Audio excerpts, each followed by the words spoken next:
What's going on, fam? Welcome back to episode 20 of the Boot Report. Now, in today's episode, I'm going to go over my top 10 football boots of all time per request from a viewer. We are going to compare two of the most underrated football boots on the market and, of course, answer all of your questions.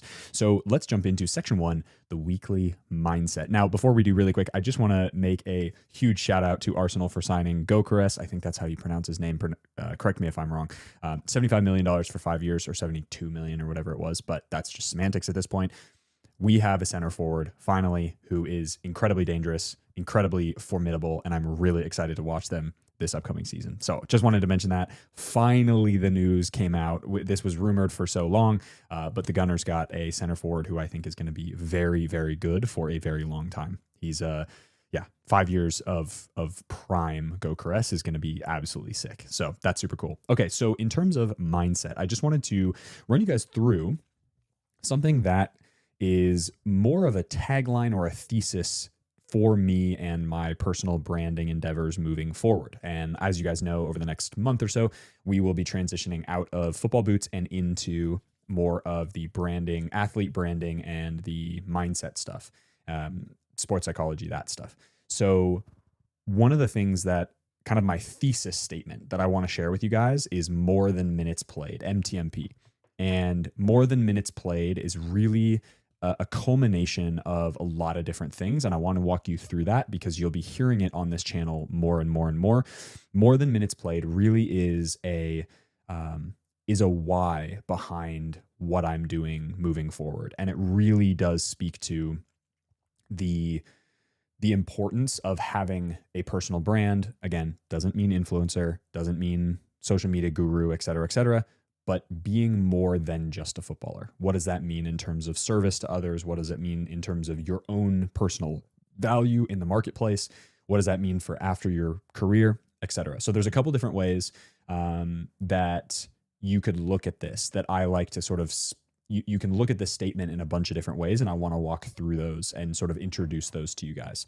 So the first one is creating value outside of the physical pursuit of playing football. Now, this is something that many of you listening to this might never experience, but a lot of you probably will, particularly those who play up into high school, into college and into the professional or even semi-pro game.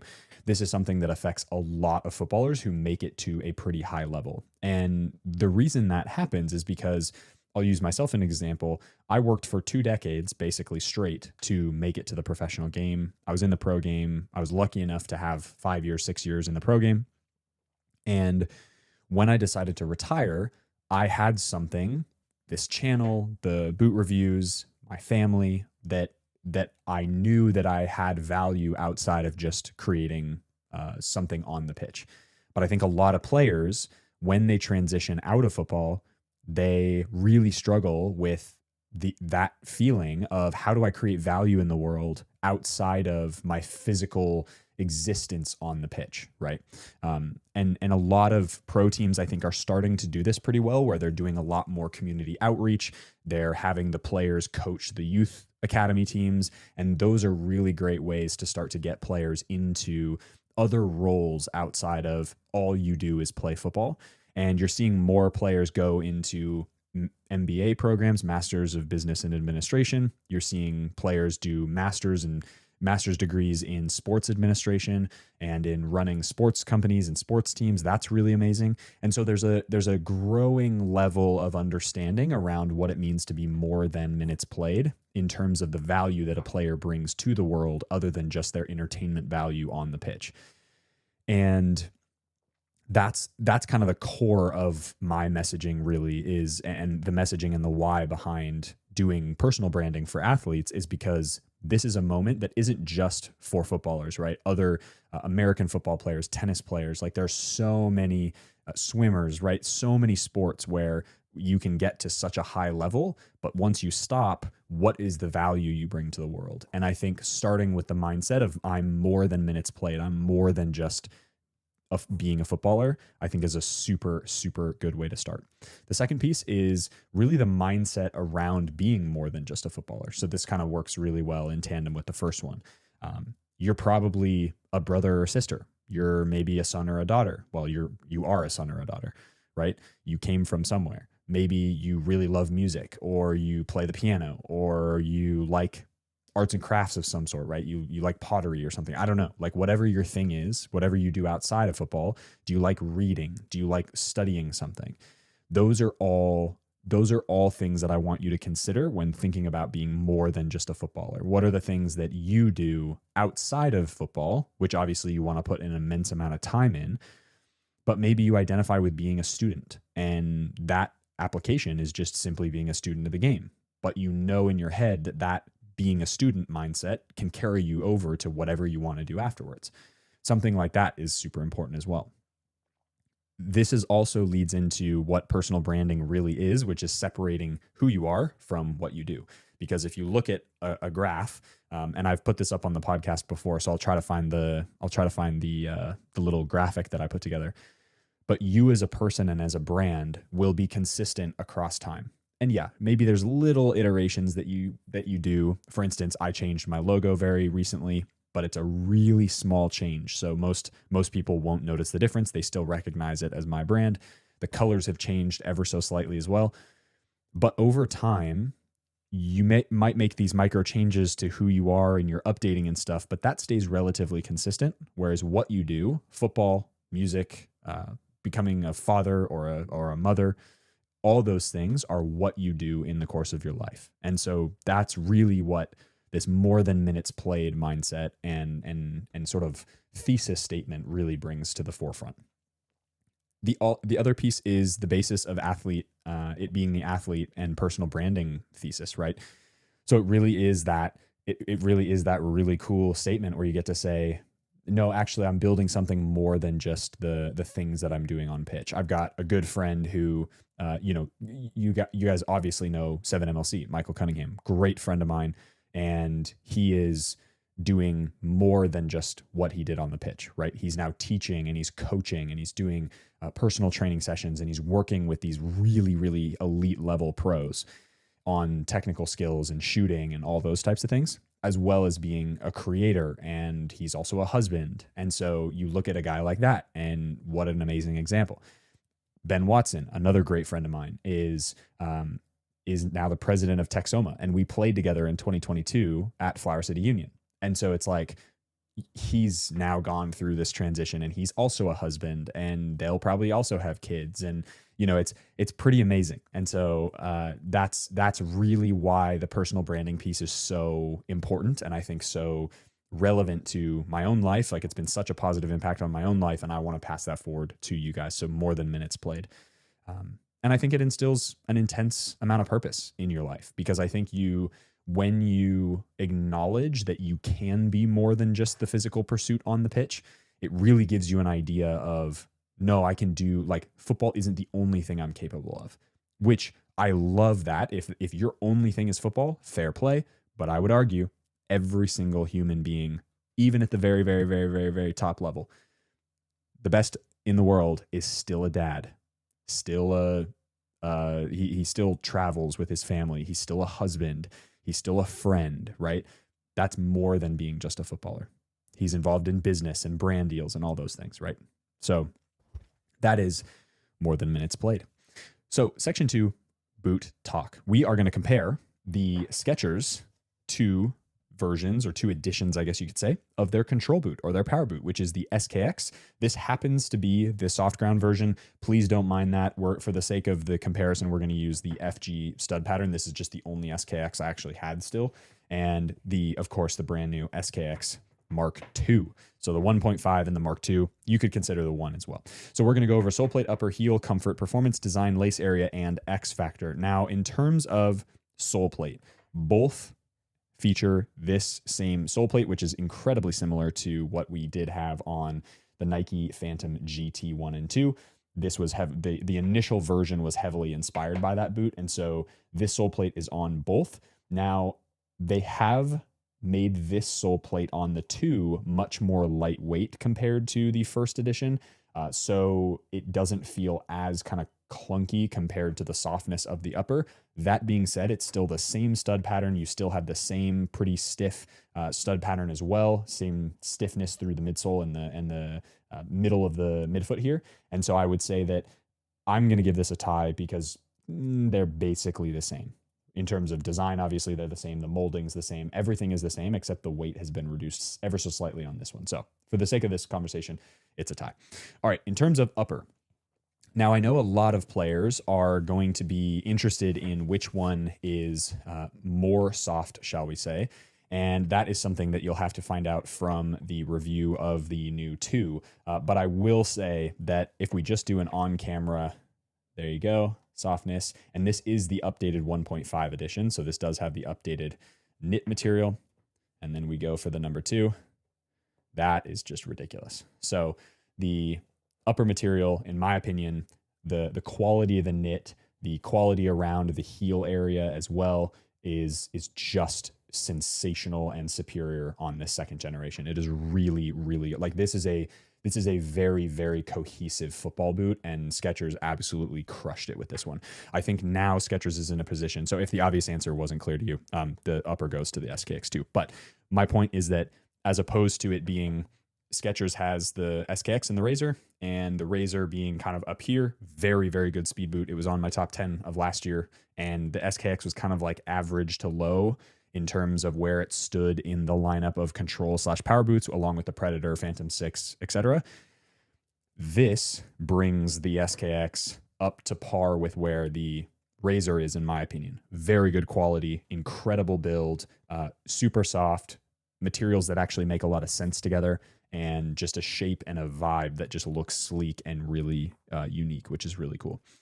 In terms of heel area, maybe you could argue the 1.5 has a decent heel area. I think it does. It is pretty comfortable. I never had issues with it.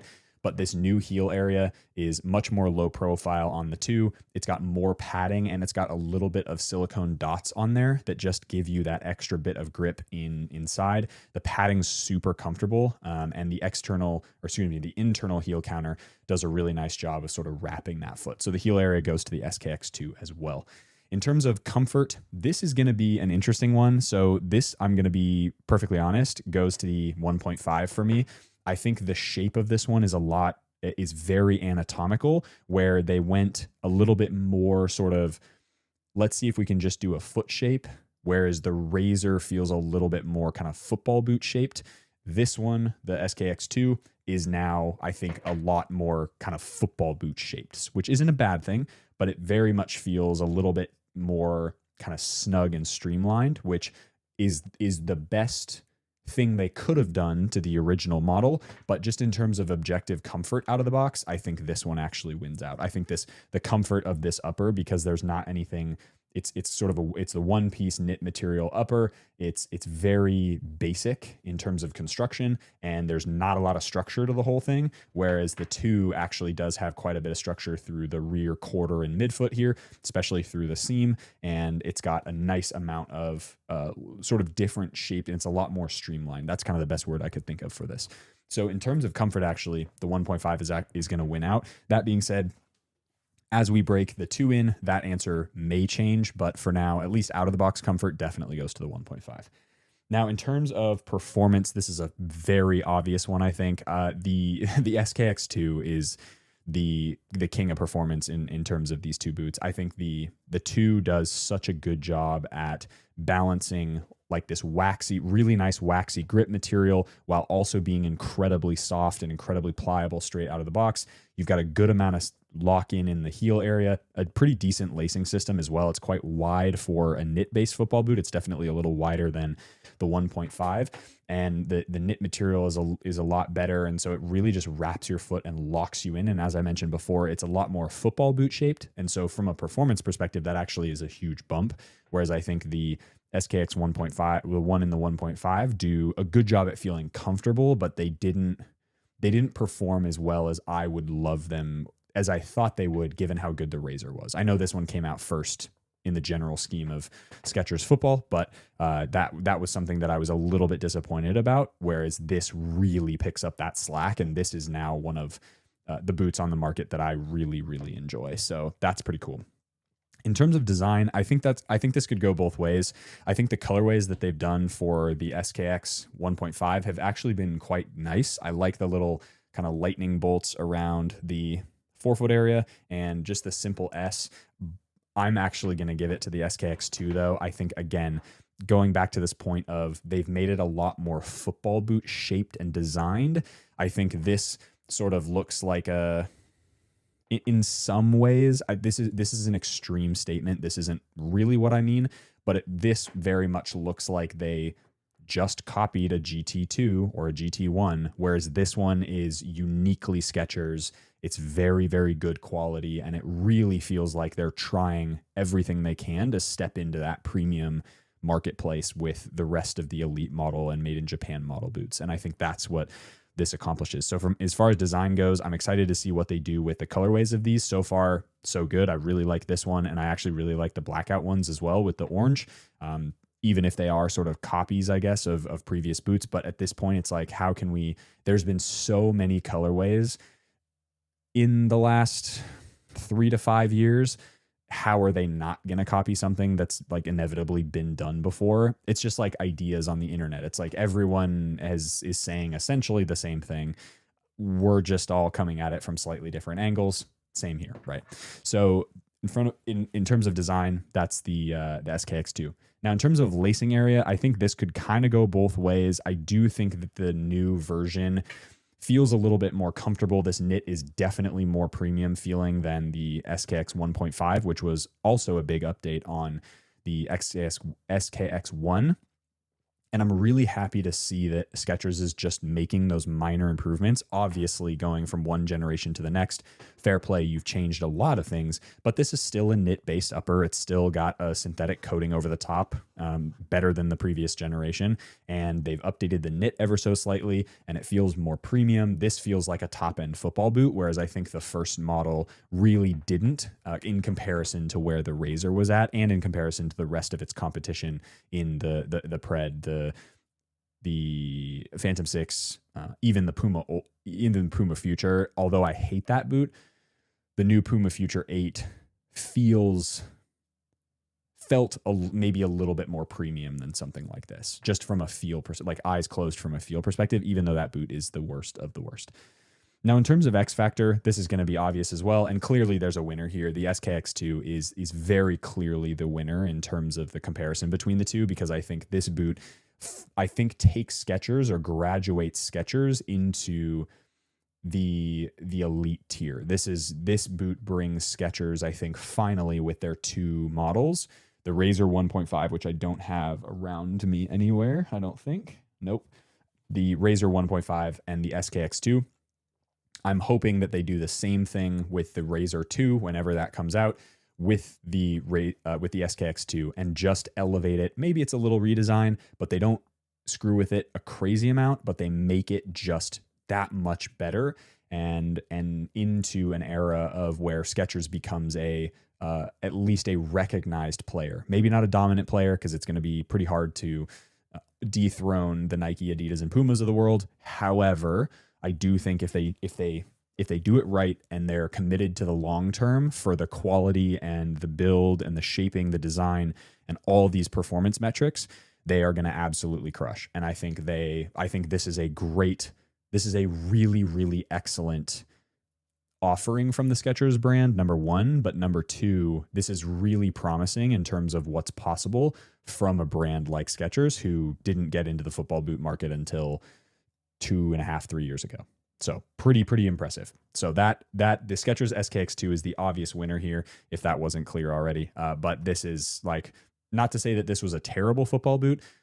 It was just a little unbalanced. It was a first go at being in the football boot market. Then they they really overdid themselves with the Razor, which was an excellent football boot, still is an excellent football boot. And now this is like, okay, now we're talking. This is pretty cool, which is wild considering that this is their sort of second iteration of a silo that they've carried. So SKX2 for the win. Very, very cool. And I'm excited to see what more colorways they come out with soon, which we'll dive into in just a minute. Hashtag Wear Your Boots Wednesday. So hashtag Wear Your Boots Wednesday winner was pretty easy for me. This was as you guys know, the Puma Evo Power 1.2 is one of my favorite boots of all time. We'll also get into that in just a second. And this week's Wear Your Boots Wednesday was Tea at halftime. had the launch colorway of the Puma Ultra 1.2 in in the launch color, which was a very, very cool colorway, which was called Peacoat White and Bright Plasma. So translating that from Puma language to just real people language, it was basically a dark purple, like kind of a dark purple, navy purple with white and bright plasma, which was essentially like an orange colorway, like an orangey, pinky red colorway. So really cool. I actually had the second colorway, which is my favorite colorway outside of the red one, obviously, is my favorite colorway of all time. It's the boots that I wore several times. I had like 3 pairs of them, and for the season in what would it have been? 2014, 2015, 2015 or 2016, maybe? I'm trying to remember. Either way, but I had the second colorway from that 1.2 launch, which was the white, black, and Hawaiian Ocean. They were super simple, absolutely beautiful. Actually, not too dissimilar from these guys with the white and the black accents, and then the light blue, which was, they just looked so clean. And I would love a pair of those, but they're impossible to find. Similar to these ones, I really can't find a whole lot. These ones, interestingly enough, are actually treated a little bit different. So the upper doesn't have, this has more of a shine, and the grip tex element has a little bit more of that sticky, waxy sensation, whereas the original launch colorway and the one that I had were a sort of this matte finish, and it made it feel like an amazing synthetic leather almost. Really, really interesting material that I absolutely loved. So that was one of my favorite colorways. And so congratulations to T at Halftime for the great addition. Puma Evo Power 1.2, one of my favorites in the game.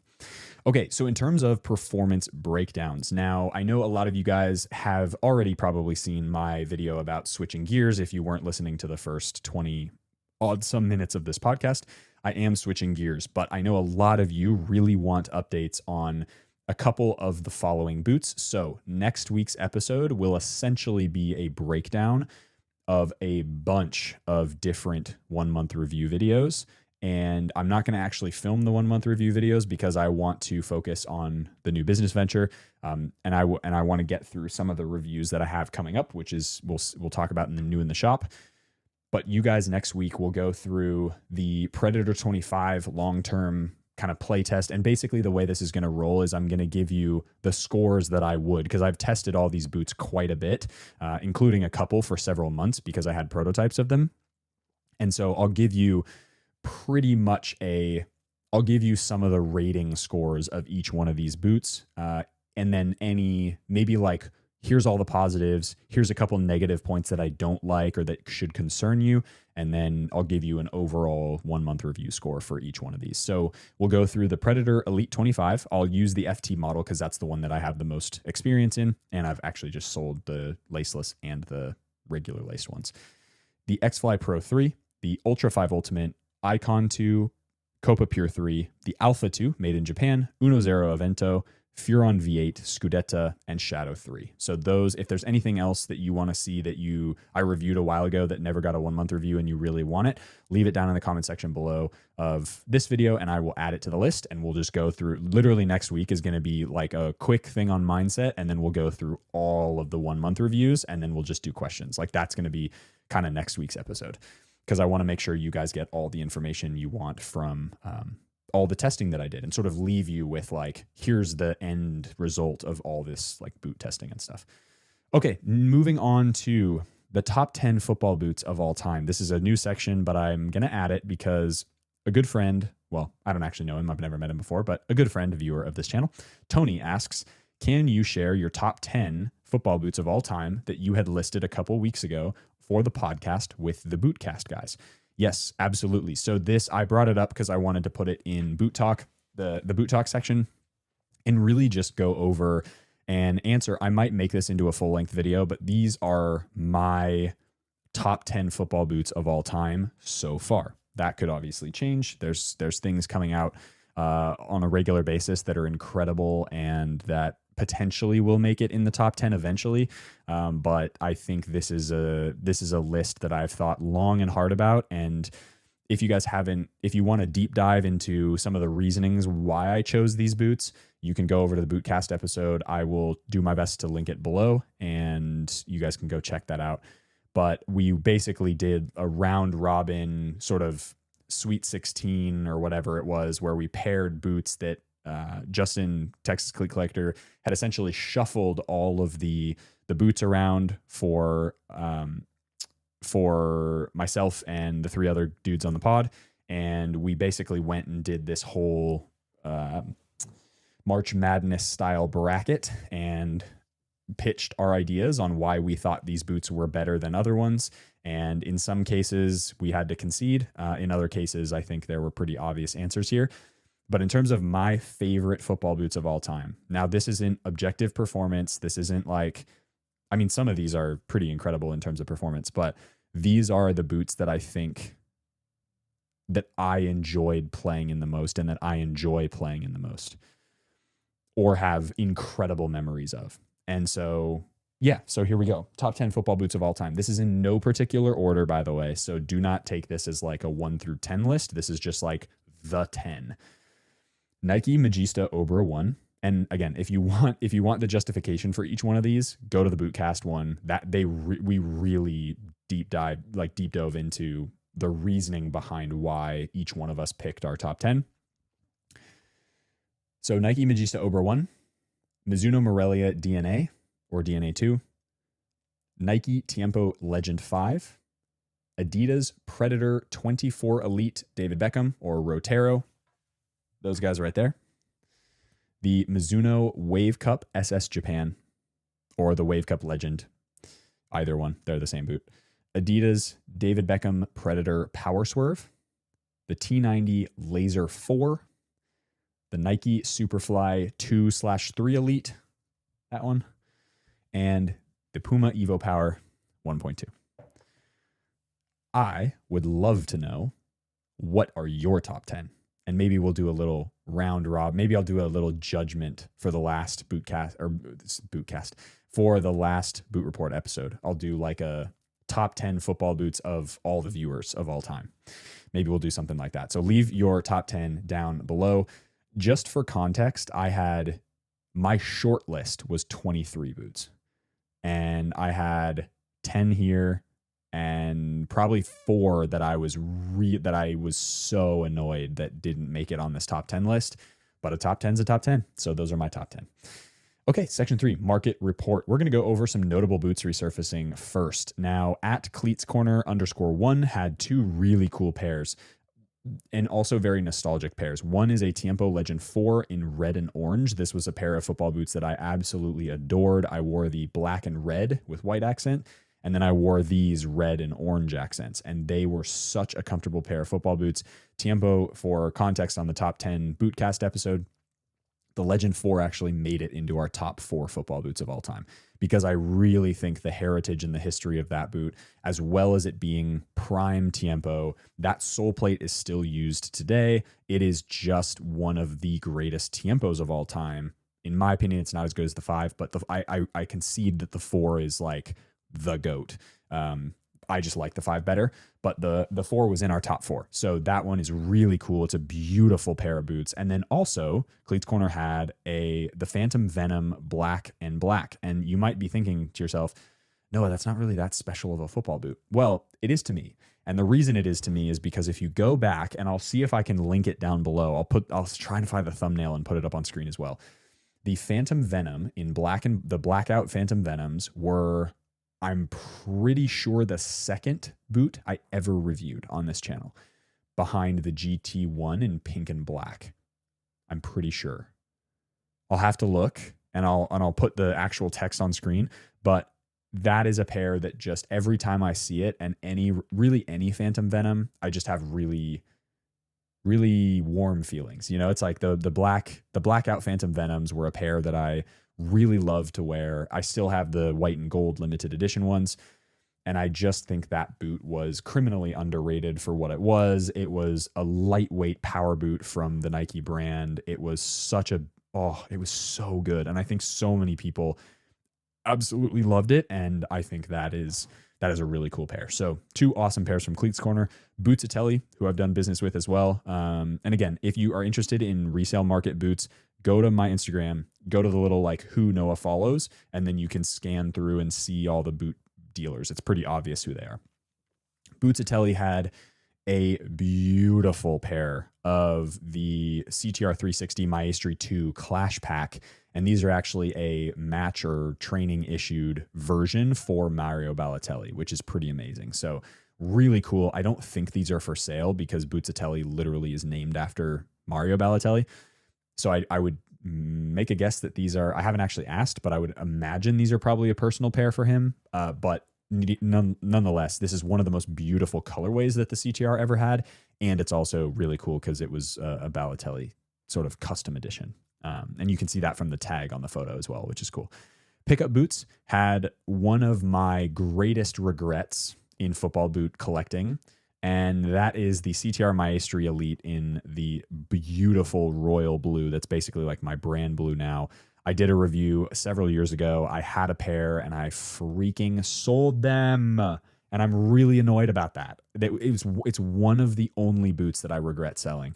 And I wish I had them in the case behind me. It would have made such a cool addition to like the Superfly 2 and 3s, this SLs. Like it just, oh, that boot was so good. And I have no idea why I didn't keep them because they were so rare and so beautiful. And these are not my size, so I'm not going to pick them up. But needless to say, very, very cool.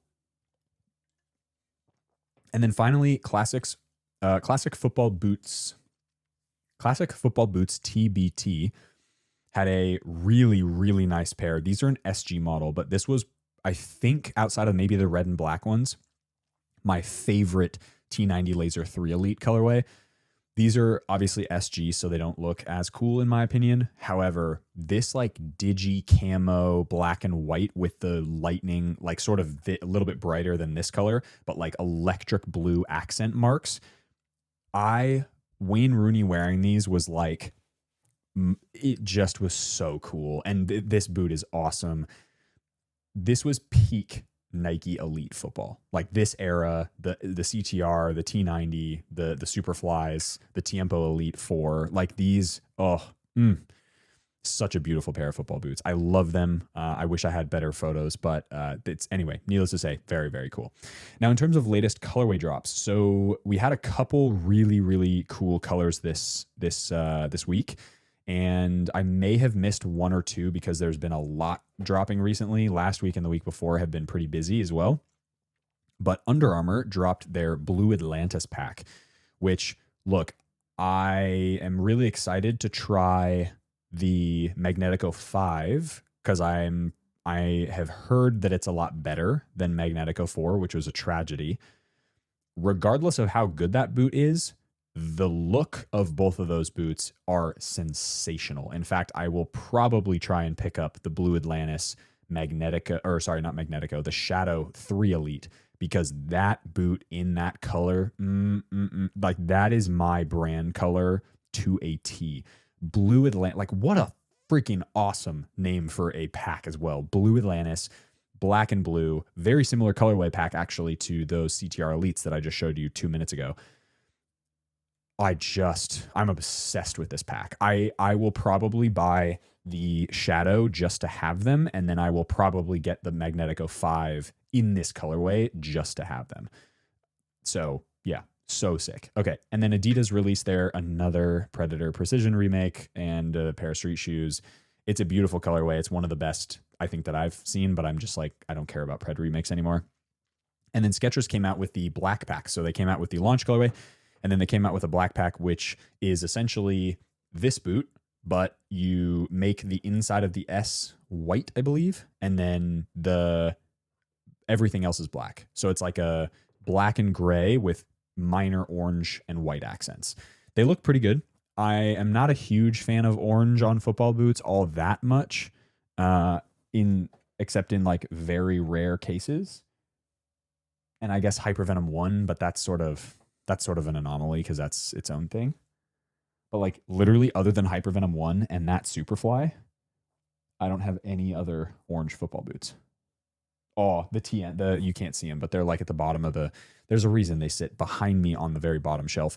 The TN Mercurial Vapors. The Superflies were the purple and the Vapors were orange. And those are kind of cool, but that's also based on a sneaker, so that doesn't really count. Anyway, orange on football boots. But they look okay. And now that Skechers has the SKX2, I am very, very excited for where they're heading. I've worked with Skechers a couple times as well. So they have a really good team, a very passionate team, and they are really looking at boots from a long-term perspective, which is freaking cool. It's really cool. And it's very refreshing because they want audience feedback. They want consumer feedback. They want feedback from experts like myself. And it feels like this is what a new age football boot brand should be. And I think Nike and Adidas and not Under Armour. Under Armour is actually in the same category, but Nike, Adidas, Puma right now are they are not listening to consumer feedback as much. Although, to be fair, Phantom 6 was an interesting move from Nike. It seemed like they were listening to the feedback and going, okay, I think we did have a gem in the GX1. Maybe we should just like capitalize and just make minor improvements to that boot, which they did. So applaud to them. Applause to them. Doesn't matter. And then this is a pseudo leak, but we've already seen it it's been all over the internet, and it's also on the Nike website in certain areas. The Tiempo Legend 10 Luxe boots in all white. It looks like almost a snakeskin pattern on the top. The Luxe boots you probably can't see, but yeah, you can, right at the corner of the screen, right there. The maroon colorway, which is actually, that was a boot that really surprised me. I really enjoyed them despite hating the Tiempo Legend 10. The Luxe boot with the stitching pattern, the high volume, nothing's changed. I can't speak my native language. The higher volume toe box area, more premium fly touch upper, at least that's what it feels like, or it's softer. And this new all white one that we saw on the feet of Virgil van Dijk in training. Look, I don't like the Tiempo Legend 10. The maroon was a nice like classic colorway. This all white one with the silver accents. Yes. Well done, Nike. I wish it was leather, but it does look pretty freaking sick. So if I can get my hands on a pair, I will do my best, but probably not because I already have a pair. So anyway, all right, new in the shop. These are some of the last of the football boots, sad face, that are going to be going through the shop. And I happen to get one of my Grail pairs. So huge shout out to two places.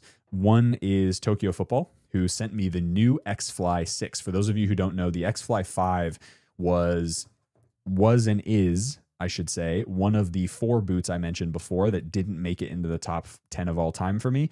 By this much. This boot, if it was K leather, this would probably make it into my top 5. It's brand new in the shop. I haven't tried it on yet, but based on some of the minor improvements that they've made to particular areas, they've made it more material, more silky wrap, which would have been K leather, but more material in the forefoot, some little modifications. These are something special. And you might be like, yeah, but dude, just get the X-Fly Pro 3 and it's like the better version. Dude, I don't know what it is. I like this one better. And I really think that the X-Fly Pro 3 is an excellent football boot. I've just had something for the simplicity of the X-Fly 5, X-Fly 4, X-Fly 6 now series over that boot. I don't know what it is, man. I just really love it. And then, it's going to make me cry. This popped up out of nowhere. Actually, a dealer who I've mentioned already in today's episode, Cleats Corner _1, sent me this pair. Yeah, that's right. That is a brand new pair, in box, by the way, of the 2020 remake of the Japan Blue Wave Cup Legends. This was on my Grail list. This is on my Grail list. It is now ticked. I now have 2 of 7 that I mentioned in that video, and I'm incredibly thankful. So, Cleats Corner, absolute baller. Thank you for that. Okay, so new in the shop. You guys will see reviews on those very soon, along with the ones that I haven't yet done, which are the F50 Plus, the Lanzera, and this one. Although I've tried this one on. So that's why I was like answering today's boot comparison.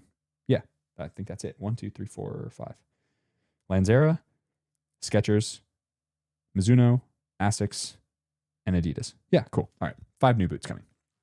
and potentially one or two more, but that's kind of wrapping it up. Bit sad. All right. Section 4, audience questions. Thank you for all of your questions, by the way. They've been really, really good. They are really good this week as well. If you guys are interested in answering or in me answering your questions, you can go to noahcavanaugh.com/podcast. If we could shift them maybe a little bit over to the mindset or the branding side, for those of you who are interested, that would be wonderful. If you still want to know boot content, feel free to ask away.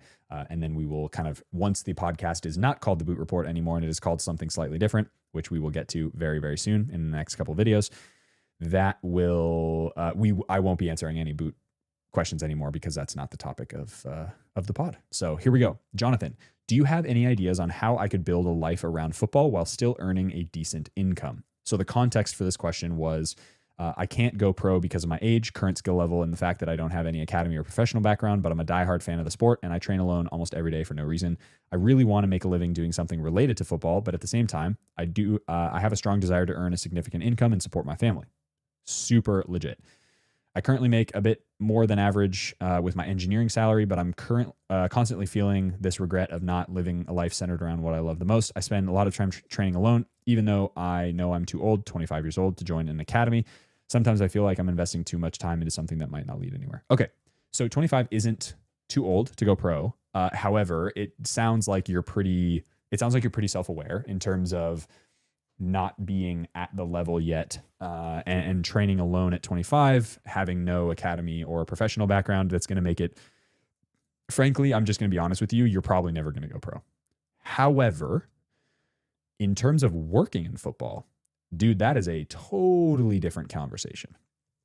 There are management positions. You can coach. You can do one-on-one training with young players and help impact them that way. You could go get a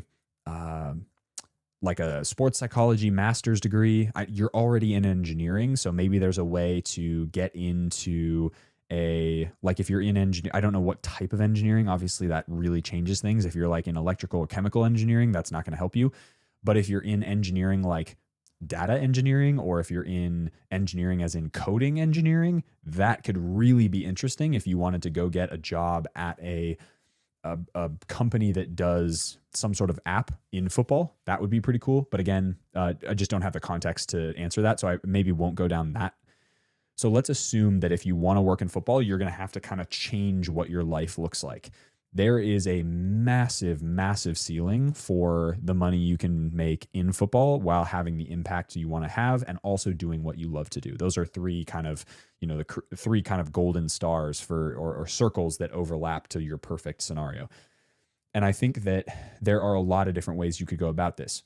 If you want to go back to school and get a certification of some sort, you could go back and get a coaching certificate or do your, C or B license, depending on where you live in the world. It's obviously going to depend on like what the actual certification is, but you could go get that and you could volunteer coach for a little while you're doing or work coaching, make a little bit of money. It won't be a ton, but maybe you'll make like $5,000 or $6,000 over the course of a year doing youth coaching, whether that's at a teen level or a just before college level, whatever it is.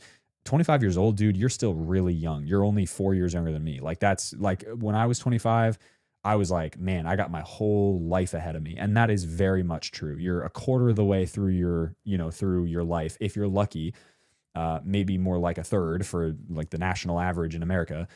But don't take that as a bad thing. Take that as, think about how much life experience you have as a 25-year-old and be like, okay, I can just do something different. And the next 25 years, the next third of your life, the next quarter of your life, hopefully, those are going to be years that you want to fill with working hard for your family, providing for your family, which are amazing things to be motivated by. That's something that I'm motivated by on a daily basis. So I get it. I totally get it. And you want to be doing something that you love doing. And I think in your engineering job, I'm just going to surmise this from the sort of the tone that you're using. There may not be a bunch of upward mobility in that job. That's what I'm hearing. So you might need to go back to school anyway to go and do, whatever the next level in your career looks like. You make above average salary, which is awesome. So in my opinion, what I would do is I would keep that job, be the best version of yourself in that job. So whether it's a certification, extra cert, extra work hours, overtime, like whatever it is, grind your ass off in that job and see if you can start to move up the ladder, make more and more money, be more valuable to your company, et cetera, or the person or company you work for. And then on the side, I would consider starting maybe a YouTube channel on your passion for footy, and just start talking about whatever you want to talk about in front of camera, whether it can be, and just get those reps of like being on camera, talking to a literal piece of electronics, because there's nobody else in this room, believe it or not, even though it sounds like I'm talking to you, right? But that's a built skill, and you can totally get there. You could approach it that way. You could also go and coach a local footy team, and you coach your, young kids, and you could do it like that on the side. And then you could do your coaching licenses on the side. And then eventually, as the income from football gets more and more and more, it hits the point where you're making the same money engineering and football. Amazing. Then you can be like, okay, I can full send the football thing, and then we can offset it and go from there. That's what I would recommend. But again, I'm riffing on this question for a while because I think this is like what I have passion for, which is helping players like yourself who are kind of stuck in this like, well, what do I do next, even though I'm still so passionate about footy.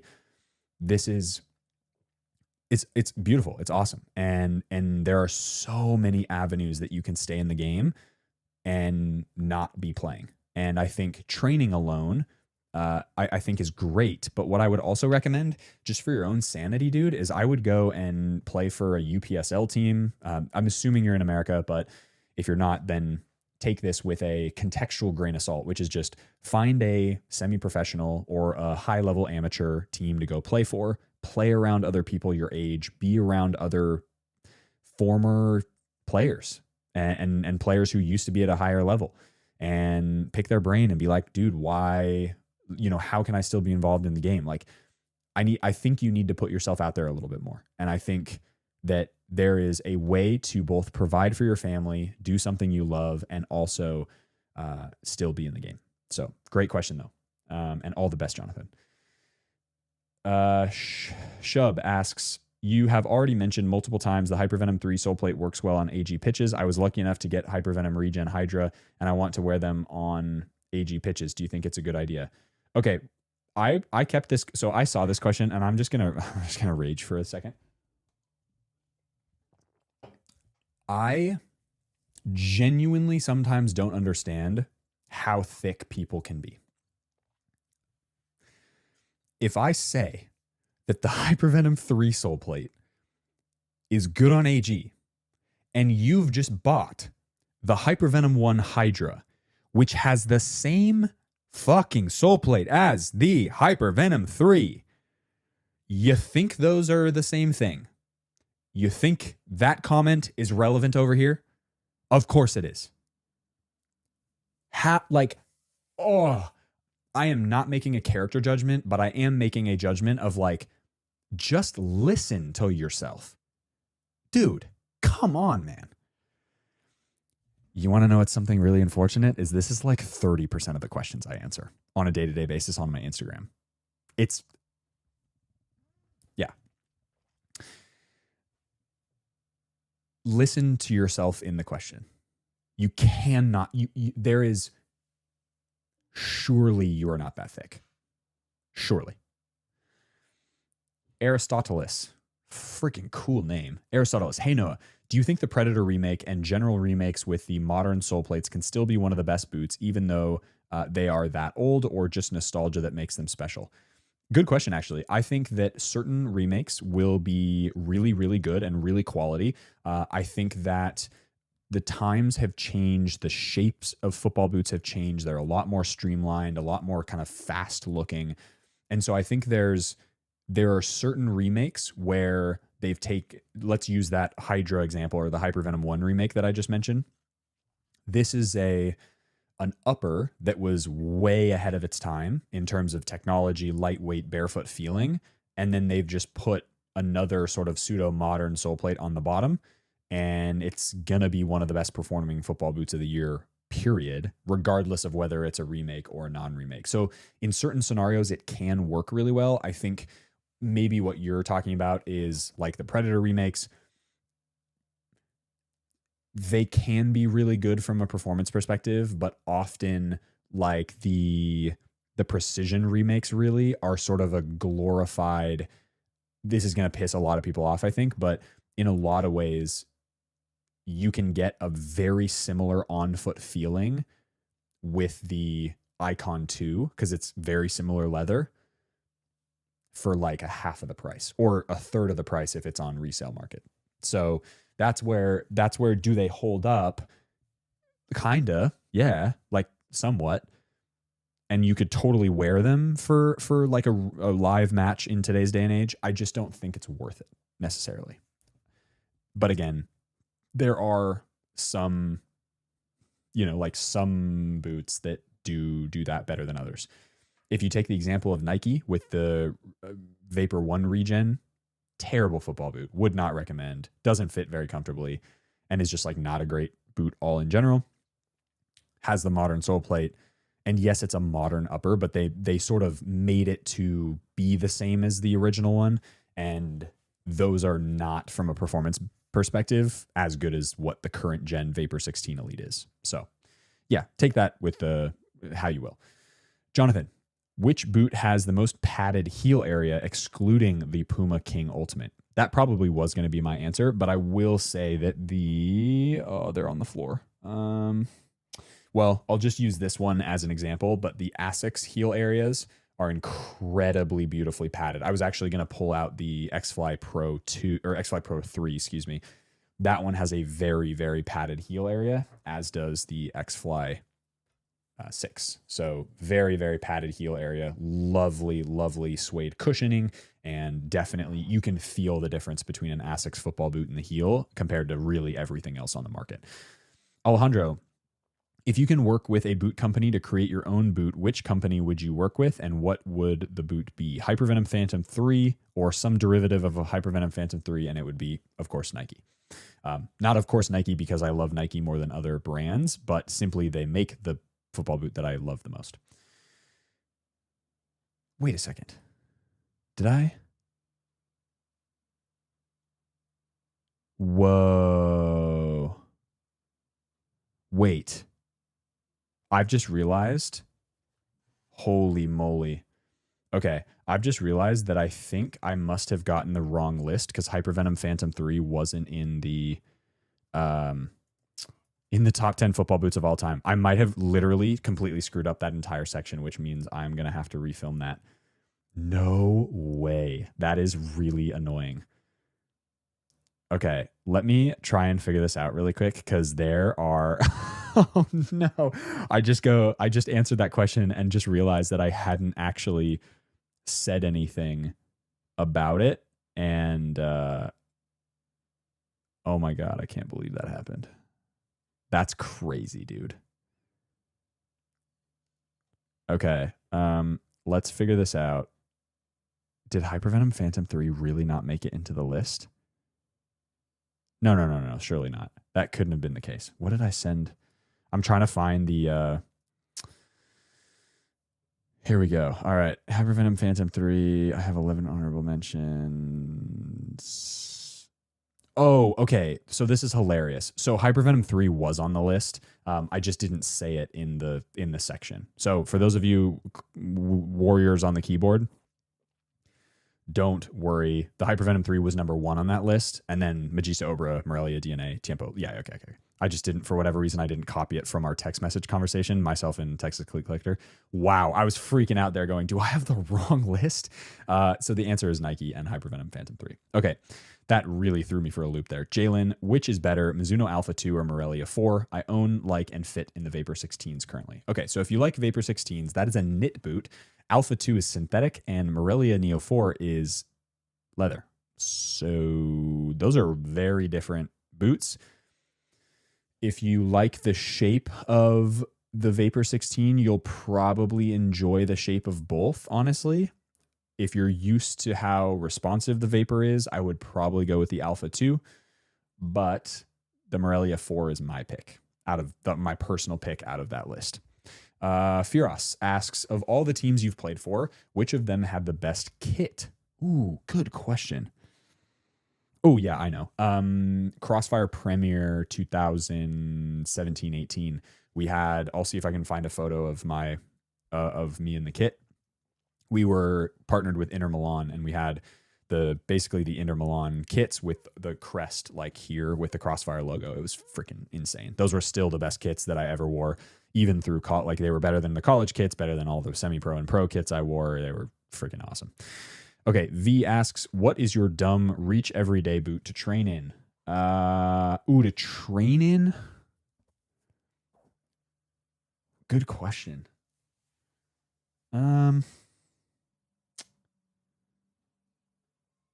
Honestly, this is the great conundrum of being a boot nerd, is like you kind of have moods and you're just like, oh, I really am feeling a SKX2 today, and then I'm really feeling a Morelia 2 today, and then I'm really feeling a Wave Cup today. So it really changes all the time. If I had to pick one boot, I mean, Wave Cup's the easy answer because it's just so good at everything. But let's do a current model. Honestly, probably Phantom 6. That's probably the go-to training boot right now. And if I was on a team, like if I was playing NPL right now or playing for an A-League team, the Phantom 6 is probably what I'd wear 98% of the time. But good question.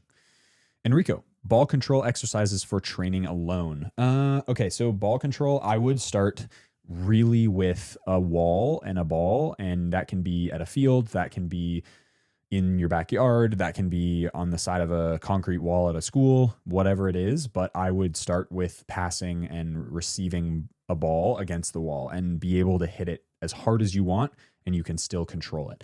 That's a great way to start. And then ball control from the standpoint of dribbling, once you're...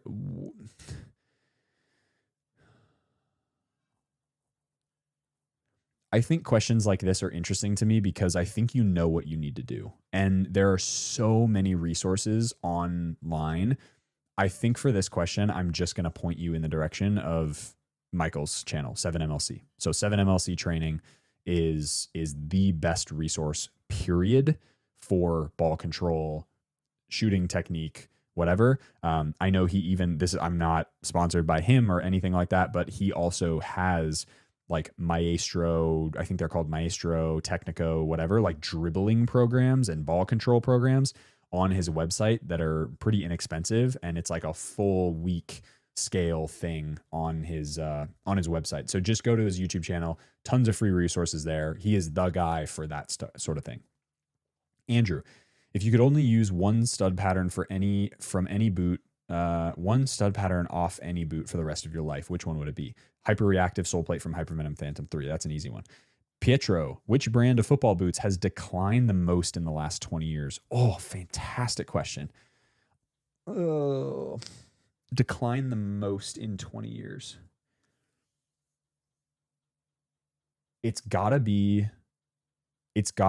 So the easy answer would be somebody like Puma, because they're so big, but they still have a lot of sales and a lot of people wear Puma boots still.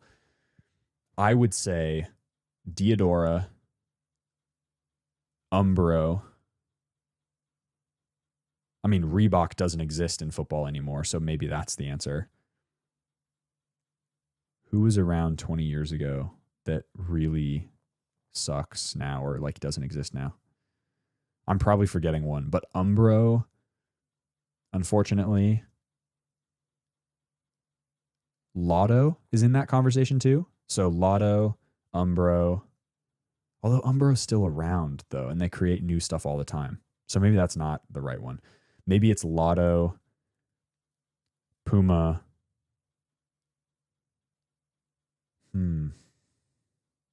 Such a good question though. Yeah, those are probably the big ones, I reckon. Diadora and Lotto. It's like the Italian brands that used to run everything because they had, Diadora still has pretty nice models coming out every once in a while, but like no one wears their boots anymore. So yeah, Diadora probably is the answer because Diadora was huge. Like the Crossfire team I mentioned with the really cool kits, I played for Emerald City before then. And when I joined Emerald City, we were sponsored by Diadora. Like Diadora had team wear. They had kits and boots and I mean, all the refs were Diadora. Like Diadora was everywhere, and they ran the Italian league too. So, but now they're kind of, they're kind of cool company though. They're coming back. They are coming back, and that's why I sort of left Umbro off the list as well, because they're coming back as well. But I think they're coming back, but I do think they fell. Lotto in particular has fallen the worst, I think, out of those, because Lotto and Diadora used to be really, really popular.